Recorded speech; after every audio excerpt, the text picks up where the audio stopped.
Are you a fan of Iran? I would love to go back, but if we go to Iran, you would be arrested by guilty of association with me. Oh, they don't like you. No, they don't like me, but they would entertain you. Your family grew up there, like I grew up there. I lived there 11 years. Yeah, after 79. 78 through 89. So, do you have a memory of that transition? Vivid. Jeez. Yeah, I mean, I remember the war. Maybe not the transition, but I remember the war. I remember what it was like. You think that conditioned your thinking as an adult a lot?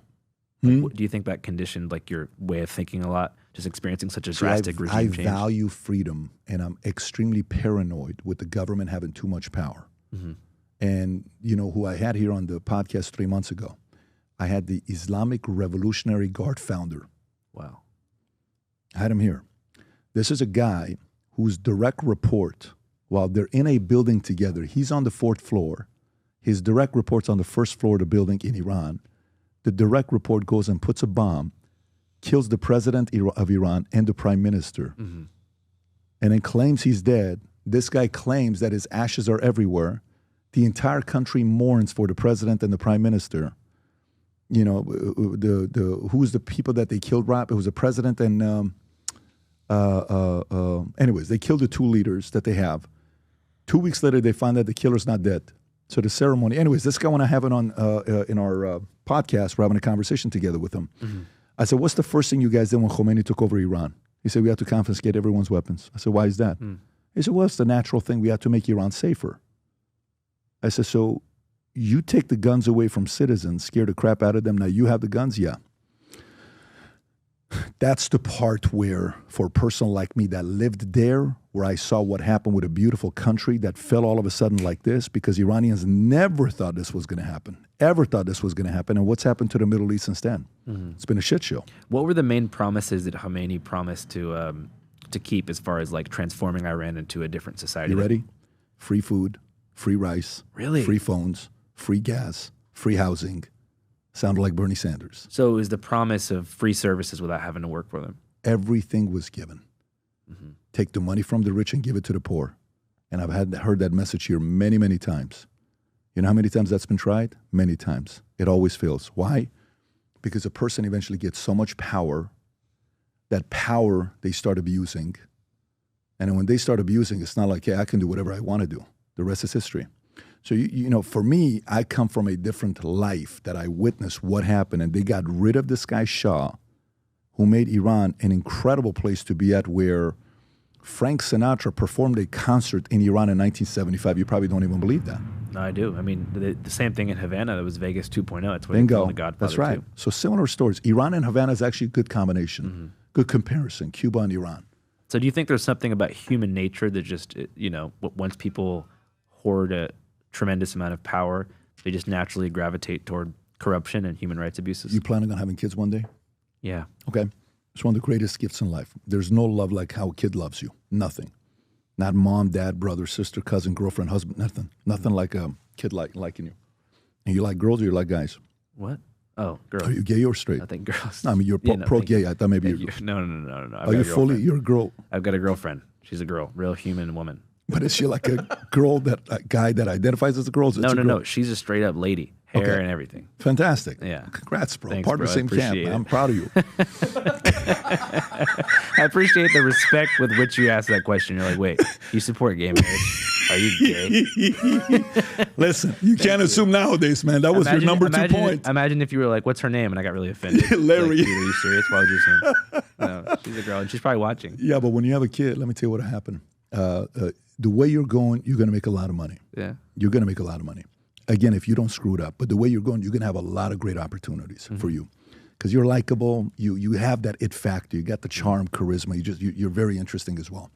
So when money comes, probably by the time you're 45, you're going to be worth anywhere between $20 to $200 million. Okay? It's going to be your net worth, whether you like it or not. Okay, that's going to be your net worth. Could be higher, but that's a number that you're going to have, right? You're not going to just say, hey, kids, when you turn 18 years old, mommy and daddy is going to give you all the money. You're going to put some controls in place, right? I want to make them work a regular job. Thank you. Yeah. So that's the part. They're going to have to earn a way to go while daddy worked. Daddy put his life on the line, went to Mexico and freaking tried to swim over and almost got killed. That's work. That's not easy. You risk a lot of things, right? To me, a part of that with here, where we are, I think we got to be, the system of socialism and some of the ideas that they had. It's tough if we don't expect people to have to earn it themselves and kind of give things away to them without having to earn it. It's a troubling place to be. It's a challenging place to be. And I'm overly paranoid if we do end up getting there one day. That's very reasonable given your life experience. Yeah, and that's the part, and I kind of wanted to know what your family life was when you said your parents used to be conservatives. Your father was conservative. Oh no, right? My parents were never. I mean, so I grew up in Philadelphia. Right. Well, I moved to Seattle when I was 12, but my grandparents were, fiscally conservative. Grandparents, Reagan era, But you got to think too. Their parents were, World War II veterans who, after the GI Bill, were able to build homes in suburbia, and so the baby boomers were the first suburban generation who got to experience that life with no wars until Vietnam. But there was a solid 15, 20 years of real American prosperity for them, where everybody with a good job was able to afford a house and live a fulfilling life. My parents were probably a little bit more conservative oriented when I was really young, but I think that the war in Iraq really transformed that perception. The war on terror post 9/11, I think the early war on drugs and U.S. intervention in Latin America as well really changed their perspective on things. So they were big time Al Gore vegetarians. Even today, they're not very political, but my early political thinking was definitely more progressive. When I moved to Seattle, I started hanging out with a bunch of anarchists and more left-wing circles in high school. I went to school in the South. I went to New Orleans for college, and I got to know a lot more conservative-leaning people, learned about the Second Amendment and stuff like that, and got more exposure. And now I've lived on the road and between different cities for a long time. So I'm definitely, like I said, more left-leaning, but I'm very open to all perspectives. And also, I think that most people are generally well-intentioned. And I think that also as a country, what we need to be able to do is let some of the stubbornness go a little bit. When you've committed to a certain way of thinking for a long time, it's kind of an ego blow to change your mind. And I think that's kind of where we're at, where a lot of people don't want to accept new information or different ideas because they've committed and they have so much emotion and passion behind this way of thinking that they've kind of nursed for a long time. And so, like I said, if something positive happens in the next 4 years, I'll report on it. I just know that maybe communism, socialism isn't the way to go. Probably not. I don't know. I just know that what's happening right now isn't really functioning that well. And so I think that's why there's so many different political ideas happening right now. In my opinion, there's more diversity of political thought now than there's been ever. And guess what? I love that. Yeah. That's why I say I'm excited about what you're going to be doing. I think you're very important. And I think you're going to inspire a lot of younger guys that are going to want to do what you're doing as well, that are interested. My 13-year-old son would be fascinated by you. Yeah. Literally, my 13-year-old son would have a 30-minute conversation with you and enjoy it because of where you're at. There's a lot of guys nowadays that are going to look up to you.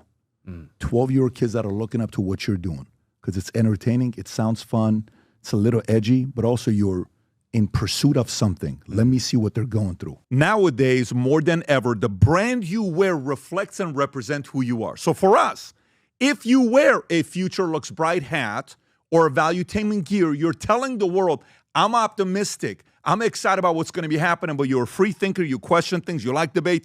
And by the way, last year, 120,000 people got a piece of Future Looks Bright gear with Valuetainment. We have so many new things. The cufflinks are here. New Future Looks Bright. This is my favorite, the green one. Just yesterday, somebody placed an order for 100 of these. If you watch the PBD podcast, you got a bunch to choose from. White ones, black ones. If you smoke cigars and you come to our cigar lounge, we have this high quality lighter cutter and a holder for the cigars. We got sweaters with the Valuetainment logo on it. We got mugs. We got a bunch of different things.